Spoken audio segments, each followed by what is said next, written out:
Welcome back to our channel. ಎಲ್ಲರಿಗೂ ನಮ್ಮ ಚಾನಲ್ಗೆ ಸ್ವಾಗತ. ಇವತ್ತಿನ ಈ ಒಂದು ವಿಡಿಯೋದಲ್ಲಿ ನಾವು ಕಾಂಪಿಟೇಟಿವ್ ಎಕ್ಸಾಮ್ಗೆ ಸಂಬಂಧಿಸಿದಂತೆ ಕೆಲವು ಪ್ರಮುಖ ಪ್ರಶ್ನೆ ಮತ್ತು ಉತ್ತರಗಳನ್ನು ನೋಡೋಣ.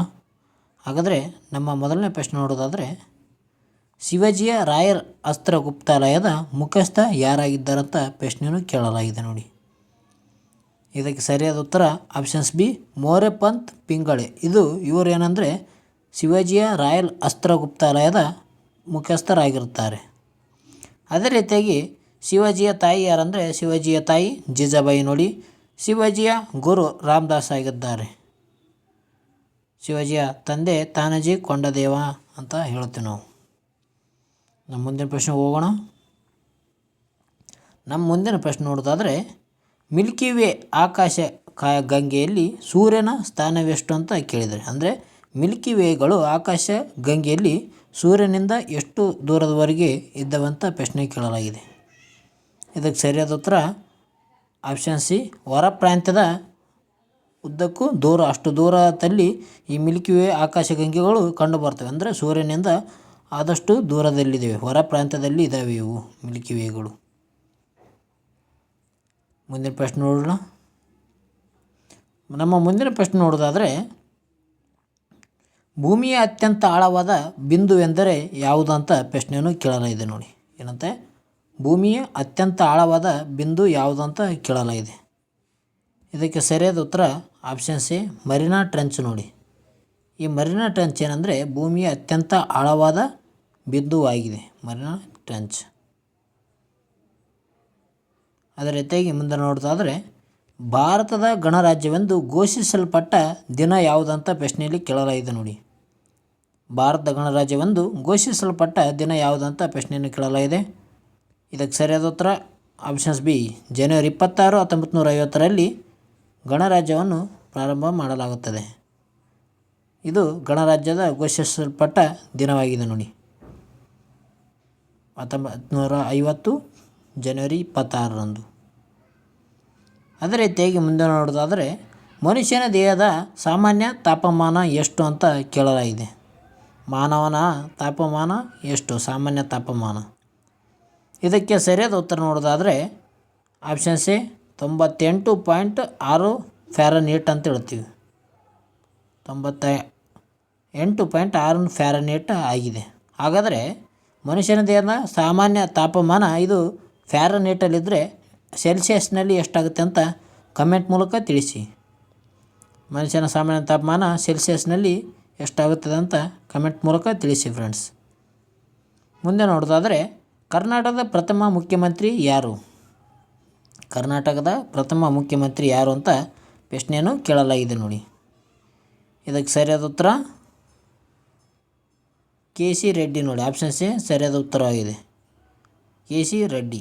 ಇವರು ಕರ್ನಾಟಕದ ಪ್ರಥಮ ಮುಖ್ಯಮಂತ್ರಿ ಆಗಿದ್ದಾರೆ. ಈ ಮೈಸೂರು ಪ್ರಾಂತ್ಯವನ್ನು ಕರ್ನಾಟಕವೆಂದು ನಾಮಕರಣ ಮಾಡಿದಾಗ ಇದ್ದ ಮುಖ್ಯಮಂತ್ರಿ ಯಾರು ಅಂತ ಕೂಡ ಪ್ರಶ್ನೆಯನ್ನು ಕೇಳಿದ್ದಾರೆ ನೋಡಿ. ಮೈಸೂರು ರಾಜ್ಯವನ್ನು ಕರ್ನಾಟಕ ಎಂದು ನಾಮಕರಣ ಮಾಡಿದಾಗ ಇದ್ದ ಮುಖ್ಯಮಂತ್ರಿ ಯಾರಪ್ಪ ಅಂತಂದರೆ ಡಿ. ದೇವರಾಜ ಅರಸು ಅವರು ಮುಖ್ಯಮಂತ್ರಿ ಆಗಿರ್ತಾರೆ. ಯಾವಾಗಂದರೆ 1972ರಲ್ಲಿ. 1900 ನವಂಬರ್ 1ನೇ ತಾರೀಕು ಮೈಸೂರು ರಾಜ್ಯವನ್ನು ಕರ್ನಾಟಕ ಎಂದು ನಾಮಕರಣ ಮಾಡ್ತಾರೆ. ಅವಾಗ ಯಾರು ಇರ್ತಾರೆ ಅಂದರೆ ಡಿ. ದೇವರಾಜ ಅರಸು ಅವರು ಮುಖ್ಯಮಂತ್ರಿ ಆಗಿರ್ತಾರೆ. ಅದೇ ರೀತಿ ಮುಂದೆ ನೋಡೋದಾದರೆ, ಬಟ್ಟೆ ಉದ್ಯಮದ ಆರಂಭವನ್ನು ಮಾಡಿದ ಪ್ರದೇಶ ಯಾವುದು? ಅಂದರೆ ಬಟ್ಟೆ ಉದ್ಯಾನವನ್ನು ಮಾಡಿದ ಪ್ರದೇಶ, ಮೊಟ್ಟ ಮೊದಲ ಪ್ರದೇಶ ಯಾವುದಂತ ಪ್ರಶ್ನೆಯನ್ನು ಕೇಳಲಾಗಿದೆ ನೋಡಿ. ಇದಕ್ಕೆ ಸರಿಯಾದ ಉತ್ತರ ಆಪ್ಷನ್ಸ್ ಡಿ, ಅಹಮದಾಬಾದ್ ಅಂತ ಹೇಳ್ತೀವಿ. ಬಟ್ಟೆ ಉದ್ಯಮದ ಆರಂಭ ಮಾಡಿದ ಯಾವುದಂದರೆ ಅಹಮದಾಬಾದ್. ಬಟ್ಟೆ ಉದ್ಯಮಕ್ಕೆ ಜವಳಿ ಉದ್ಯಮ ಎಂದು ಕೂಡ ಕರೆಯುತ್ತಾರೆ. ಜವಳಿ ಉದ್ಯಮ, ಹತ್ತಿಯನ್ನು ಬೆಳೆಯಲಾಗುತ್ತದೆ ನೋಡಿ. ಹತ್ತಿಯಿಂದ ಬಟ್ಟೆಯನ್ನು ತಯಾರಿಸುತ್ತಾರೆ. ಇದರಲ್ಲಿ ಮೊದಲು ಪ್ರಾರಂಭ ಮಾಡಿದ್ದು ಅಹಮದಾಬಾದ್ ನಗರ. ಮುಂದೆ ನೋಡೋದಾದರೆ, ಆಧುನಿಕ ಭಾರತದ ಸ್ಥಾಪಕ ಯಾರೆಂದು ಕರೆಸಿಕೊಳ್ಳುತ್ತಾರೆ? ಆಧುನಿಕ ಭಾರತದ ಸ್ಥಾಪಕ ಯಾರು? ಇದಕ್ಕೆ ಸರಿಯಾದ ಉತ್ತರ ಆಪ್ಷನ್ ಸಿ, ರಾಜಾರಾಮ್ ಮೋಹನ್ ರಾಯ್. ರಾಜಾರಾಮ್ ಮೋಹನ್ ರಾಯ್ ಅವರು ಆಧುನಿಕ ಭಾರತದ ಸ್ಥಾಪಕರಾಗಿದ್ದಾರೆ. ಆಧುನಿಕ ಭಾರತದ ಸ್ಥಾಪಕರು ಯಾರಂದರೆ ರಾಜಾರಾಮ್ ಮೋಹನ್ ರಾಯ್ ಆಗಿದ್ದಾರೆ ನೋಡಿ. ಮುಂದೆ ನೋಡೋಣ. ವಿಕ್ರಮ ಶಕ ವರ್ಷವನ್ನು ಯಾವ ರಾಜ್ಯ ಆಳ್ವಿಕೆಯ ಸಮಯದಲ್ಲಿ ಪ್ರಾರಂಭಿಸಲಾಯಿತು? ವಿಕ್ರಮ ಶಕೆ ಅಂತ ನೋಡಿ, ವಿಕ್ರಮ ಶಕೆ ಅಥವಾ ವಿಕ್ರಮ ಶಕ ವರ್ಷವನ್ನು ಯಾವ ಅವಧಿಯಲ್ಲಿ ಪ್ರಾರಂಭ ಮಾಡಲಾಗಿತ್ತು, ಯಾವ ರಾಜ ಇದ್ದಾಗ ಪ್ರಾರಂಭವನ್ನು ಮಾಡಿದ್ದಾರೆ ಅಂತ ಕೇಳಿದ್ದಾರೆ ಪ್ರಶ್ನೆಯನ್ನು. ಇದಕ್ಕೆ ಸರಿಯಾದ ಉತ್ತರ ಆಪ್ಷನ್ ಸಿ, ವಿಕ್ರಮಾದಿತ್ಯ. ವಿಕ್ರಮಾದಿತ್ಯ ಏನು ಮಾಡ್ತಾನೆ ಅಂದರೆ ವಿಕ್ರಮ ಶಕ ವರ್ಷವನ್ನು ಆರಂಭವನ್ನು ಮಾಡುತ್ತಾನೆ.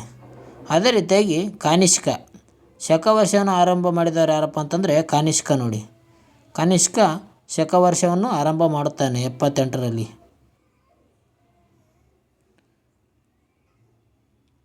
ಮುಂದೆ ನೋಡೋದಾದರೆ ಸಿಂಧು ನದಿ ಸಾಮ್ರಾಜ್ಯವನ್ನು ಮೊದಲ ಪತ್ತೆ ಹಚ್ಚಿದವರು ಯಾರು ಅಂತ ಕೇಳಲಾಗಿದೆ ಪ್ರಶ್ನೆಯನ್ನು. ಸಿಂಧು ನದಿಯ ಸಾಮ್ರಾಜ್ಯವನ್ನು ಮೊದಲ ಬಾರಿಗೆ ಪತ್ತೆ ಹಚ್ಚಿದ ವ್ಯಕ್ತಿ ಯಾರು ಅಂತ ಪ್ರಶ್ನೆಯನ್ನು ಕೇಳಿದ್ದಾರೆ ನೋಡಿ. ಇದಕ್ಕೆ ಸರಿಯಾದ ಉತ್ತರ ಯಾವುದಾಗುತ್ತಂದ್ರೆ ಆಪ್ಷನ್ ಸಿ, ದಯಾರಾಮ್ ಸಾಹನಿ ಅವರು ಸಿಂಧು ನಾಗರಿಕತೆ ಅಂದರೆ ಹರಪ್ಪ ನಾಗರಿಕತೆ ಅಂತೀವಿ. ಹರಪ್ಪ ನಾಗರಿಕತೆಯನ್ನು ಮೊದಲ ಬಾರಿಗೆ ಪತ್ತೆ ಹಚ್ಚಿದವರು ದಯಾರಾಮ್ ಸಾಹನಿ ಅವರು.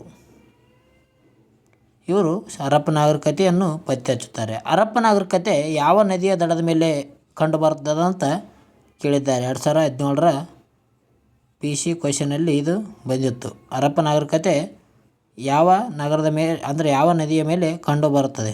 ಇದಕ್ಕೆ ಸರಿಯಾದ ಉತ್ತರ ರಾವಿ ನದಿ ನೋಡಿ. ರಾವಿ ನದಿ ಮೇಲೆ ಈ ಹರಪ್ಪ ನಾಗರಿಕತೆ ಕಂಡುಬರುತ್ತದೆ. ಅದೇ ರೀತಿಯಾಗಿ ಮುಂದೆ ನೋಡೋಣ. ಭಗವದ್ಗೀತೆಯ ಮೊದಲ ಭಾಷ್ಯವನ್ನು ಬರೆದವರು ಯಾರು ಅಂತ ಪ್ರಶ್ನೆಯನ್ನು ಕೇಳಿದ್ದಾರೆ.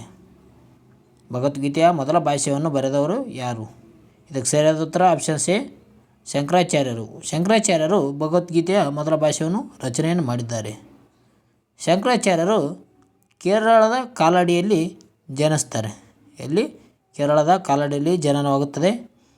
ಇವರು ಅದ್ವೈತ ಸಿದ್ಧಾಂತದ ಪ್ರತಿಪಾದಕರಾಗಿದ್ದಾರೆ ನೋಡಿ. ಅದ್ವೈತ ಸಿದ್ಧಾಂತದ ಪ್ರತಿಪಾದಕರು ಯಾರಪ್ಪ ಅಂತಂದರೆ ಶಂಕರಾಚಾರ್ಯರಾಗಿದ್ದಾರೆ. ಅದೇ ರೀತಿಯಾಗಿ ಮಧ್ವಾಚಾರ್ಯರು ದ್ವೈತ ಸಿದ್ಧಾಂತದ ಪ್ರತಿಪಾದಕರು. ದ್ವೈತ ಸಿದ್ಧಾಂತ ಪ್ರತಿಪಾದಕರು ಯಾರು ಅಂದರೆ ಮಧ್ವಾಚಾರ್ಯರು ನೋಡಿ. ಅದೇ ರೀತಿಯಾಗಿ ಈ ವಿದ್ಯಾರಣ್ಯರ ಬಗ್ಗೆ ನೋಡೋದಾದರೆ ವಿಜಯನಗರ ಸ್ಥಾಪನೆ ಆಗುವ ಕಾರಣವಾದ ಮುಖ್ಯ ಗುರು ಯಾರು ಅಂದರೆ ವಿದ್ಯಾರಣ್ಯ ಗುರು. ಈ ವಿದ್ಯಾರಣ್ಯ ಗುರು ಅವರ ಆರೈಕೆ ಮೇರೆಗೆ ಅಕ್ಕ ಬುಕ್ಕರು ಏನು ಮಾಡ್ತಾರೆ ಅಂದ್ರೆ ಈ ಹರಿಹರ ಮತ್ತು ಬುಕ್ಕರಾಯರು ಈ ವಿಜಯನಗರ ಸಾಮ್ರಾಜ್ಯವನ್ನು 1336ರಲ್ಲಿ ಸ್ಥಾಪನೆಯನ್ನು ಮಾಡುತ್ತಾರೆ. ವಿಜಯನಗರ ಸಾಮ್ರಾಜ್ಯ ಸ್ಥಾಪನೆ ಆಗಿದ್ದು 1336ರಲ್ಲಿ ವಿದ್ಯಾರಣ್ಯರ ಕೋರಿಕೆ ಮೇರೆಗೆ. ಅದೇ ರೀತಿಯಾಗಿ ರಾಮಾನುಜನ್ ಅವರ ಆಚಾರ್ಯರ ಬಗ್ಗೆ ನೋಡೋದಾದರೆ ಇವರು ವಿಶಿಷ್ಟ ದ್ವೈತ ಸಿದ್ಧಾಂತದ ಪ್ರತಿಪಾದಕರಾಗಿದ್ದಾರೆ ನೋಡಿ. ಯಾರು? ರಾಮಾನುಜಾಚಾರ್ಯ ಅವರು ವಿಶಿಷ್ಟ ದ್ವೈತದ ಪ್ರತಿಪಾದಕರು ಯಾರು ಅಂದರೆ ರಾಮಾನುಜಾಚಾರ್ಯರಾಗಿದ್ದಾರೆ ನೋಡಿ. ಮುಂದೆ ನೋಡೋಣ. ಭಾರತದ ಮೊದಲ ಮಹಿಳಾ ಭಾರತದ ಮೊದಲ ಗವರ್ನರ್ ಯಾರಾಗಿದ್ದಾರೆ ಅಂತ ಕೇಳಿದ್ದಾರೆ. ಅಂದರೆ ಮಹಿಳಾ ಗವರ್ನರ್ ಯಾರಾಗಿದ್ದರು? ಗವರ್ನರ್ ಅಂದರೆ ಇದು ಸರಿಯಾದ ಉತ್ತರ ಆಪ್ಷನ್ಸ್ ಬಿ, ಸರೋಜಿನಿ ನಾಯ್ಡು ಅವರು ಭಾರತ ಮೊದಲ ಮಹಿಳಾ ಗವರ್ನರ್ ಆಗಿರ್ತಾರೆ ನೋಡಿ. ಯಾರು? ಇದಕ್ಕೆ ಸರಿಯಾದ ಉತ್ತರ ಸರೋಜಿನಿ ನಾಯ್ಡು ಅವರು ನೋಡಿ. ಅದೇ ರೀತಿಯಾಗಿ ಈ ಕಸ್ತೂರಿಬಾ ಗಾಂಧಿ ಇವರು ಗಾಂಧೀಜಿಯವರ ಪತ್ನಿ ಆಗಿರ್ತಾರೆ ನೋಡಿ. ಇದು ಕೂಡ ಪ್ರಶ್ನೆ ಕೇಳಿದ್ದಾರೆ. ಅಂದರೆ ಕಸ್ತೂರಿಬಾ ಗಾಂಧಿಯವರು ಮರಣ ಹೊಂದಿದ ವರ್ಷ ಯಾವುದಂತ ಪ್ರಶ್ನೆ ಕೇಳಿದ್ದಾರೆ. ಯಾವಾಗಂದರೆ 1944ರಾಗ ಇವರು ಮರಣವನ್ನು ಹೊಂದುತ್ತಾರೆ, ಕಸ್ತೂರಿಬಾ ಗಾಂಧಿಯವರು. ಅದೇ ರೀತಿಯಾಗಿ ಇಂದಿರಾ ಗಾಂಧಿ ಅವ್ರ ಬಗ್ಗೆ ನೋಡೋದಾದರೆ ಭಾರತ ದೇಶದ ಮೊದಲ ಮಹಿಳಾ ಪ್ರಧಾನಮಂತ್ರಿ ಯಾರಂದರೆ ಇಂದಿರಾ ಗಾಂಧಿಯವರಾಗಿದ್ದಾರೆ ನೋಡಿ. ಅರವಿಂದ್ ಘೋಷ್ ಅವರು ಮೊದಲು ತೀವ್ರಗಾಮಿ ಥರ ಇರ್ತಾರೆ, ಆಮೇಲೆ ಇವರು ತತ್ವದ ಕಡೆಗೆ ಪ್ರತಿಪಾದನೆ ಮಾಡುತ್ತಾರೆ ನೋಡಿ ಅರವಿಂದ್ ಘೋಷ್ ಅವರು. ಮುಂದೆ ನೋಡೋಣ. ಕಾಳಿದಾಸನು ಯಾವ ರಾಜನ ಅರಸನ ಕವಿಯಾಗಿದ್ದನು? ಅಂದರೆ ಯಾವ ರಾಜನ ಆಸ್ಥಾನದಲ್ಲಿ ಈ ಕಾಳಿದಾಸ ಕವಿಯಾಗಿದ್ದಾನೆ ಅಂತ ಪ್ರಶ್ನೆ ಕೇಳಿದ್ದಾರೆ ನೋಡಿ. ಇದಕ್ಕೆ ಸರಿಯಾದ ಉತ್ತರ ವಿಕ್ರಮಾದಿತ್ಯ. ಅಂದರೆ ಚಂದ್ರಗುಪ್ತ ವಿಕ್ರಮಾದಿತ್ಯ ಅಂತ ಹೇಳ್ತೀವಿ. ಇವನ ಆಸ್ಥಾನದಲ್ಲಿ ಏನಪ್ಪ ಅಂತಂದರೆ ಕಾಳಿದಾಸನು ಕವಿಯಾಗಿರ್ತಾನೆ. ಇವನ ಆಸ್ಥಾನದಲ್ಲಿ, ವಿಕ್ರಮಾದಿತ್ಯನ ಆಸ್ಥಾನದಲ್ಲಿ. ಅಂದರೆ ಗುಪ್ತರ ಕಾಲದಲ್ಲಿ ಕಂಡು ಬರ್ತಾನೆ. ಯಾರು? ಕಾಳಿದಾಸ. ಗುಪ್ತರ ಕಾಲದಲ್ಲಿ ವಿಕ್ರಮಾದಿತ್ಯನ ಕಾಲದಲ್ಲಿ ಇವನು ಕವಿಯಾಗಿರ್ತಾನೆ. ವಿಕ್ರಮಾದಿತ್ಯನ ಆಸ್ಥಾನದಲ್ಲಿ ಇವನು ಕವಿಯಾಗಿರ್ತಾನೆ. ಕಾಳಿದಾಸನು ಹಲವಾರು ಕೃತಿಗಳನ್ನು ರಚನೆ ಮಾಡಿದ್ದಾನೆ. ಮಾಳವಿಕೆ ಆಜ್ಞೆ, ಕುಮಾರ ಸಂಭವ, ಅದೇ ರೀತಿಯಾಗಿ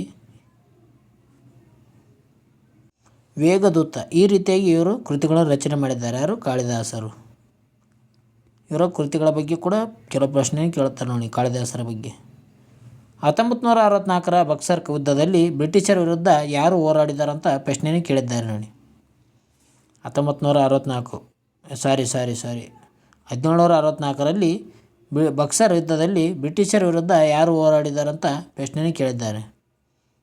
ಬಕ್ಸರ್ ಕದನ ಯಾವಾಗ ನಡೀತದೆ ಅಂದರೆ 1764ರಲ್ಲಿ ನಡೀತದೆ. ಯಾರ್ಯಾರು ನಡೆಯುವಂದರೆ ಬ್ರಿಟಿಷರ ವಿರುದ್ಧ ಯಾರ್ಯಾರು ಅಂದರೆ ಮೀರ್ ಕಾಸಿಂ, ಶಾಜುದ್ದೌಲ್ ಮತ್ತು ಮೊಘಲರ ಶಾ ಆಲಂ II ಇವ್ರು ಏನು ಮಾಡ್ತಾರೆ ಅಂದರೆ ಬ್ರಿಟಿಷರ ವಿರುದ್ಧ ಹೋರಾಡುತ್ತಾರೆ.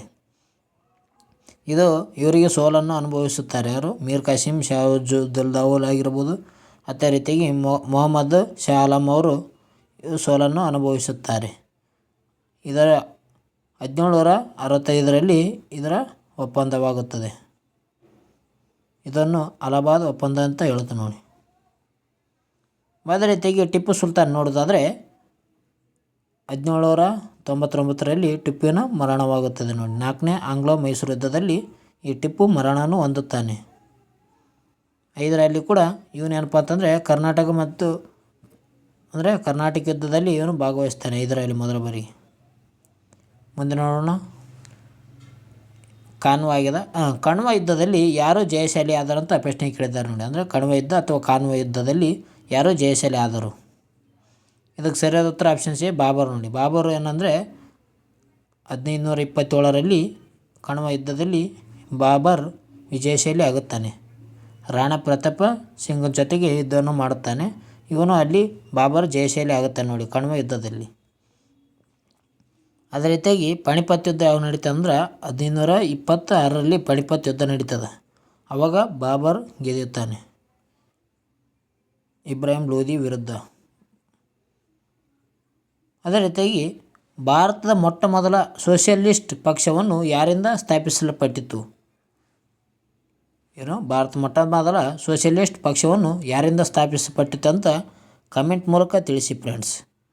ನಿಮಗೇನಾದರೂ ಈ ವಿಡಿಯೋ ಇಷ್ಟ ಆಯ್ತು ಅಂದರೆ ಲೈಕ್ ಮಾಡಿ, ಶೇರ್ ಮಾಡಿ, ಸಬ್ಸ್ಕ್ರೈಬ್ ಮಾಡಿ. ಯಾರ್ಯಾರು ಕಾಂಪಿಟೇಟಿವ್ ಎಕ್ಸಾಮ್ಗೆ ತಯಾರಿಯನ್ನು ನಡೆಸ್ತಿದ್ರೋ ಅವರೆಲ್ಲರೂ ನಮ್ಮ ವಿಡಿಯೋನು ನೋಡಿಕೊಳ್ಳಿ. ಪ್ರಶ್ನೆ ಮತ್ತು ಉತ್ತರಗಳು. ಓಕೆ ಫ್ರೆಂಡ್ಸ್, ಇಷ್ಟೊತ್ತನ್ನು ನೋಡೋದಕ್ಕೆ ಎಲ್ಲರಿಗೂ ಥ್ಯಾಂಕ್ಸ್. ಮುಂದಿನ ವಿಡಿಯೋದಲ್ಲಿ ಸಿಗೋಣ. ಎಲ್ಲರಿಗೂ ಬಾಯ್ ಫ್ರೆಂಡ್ಸ್.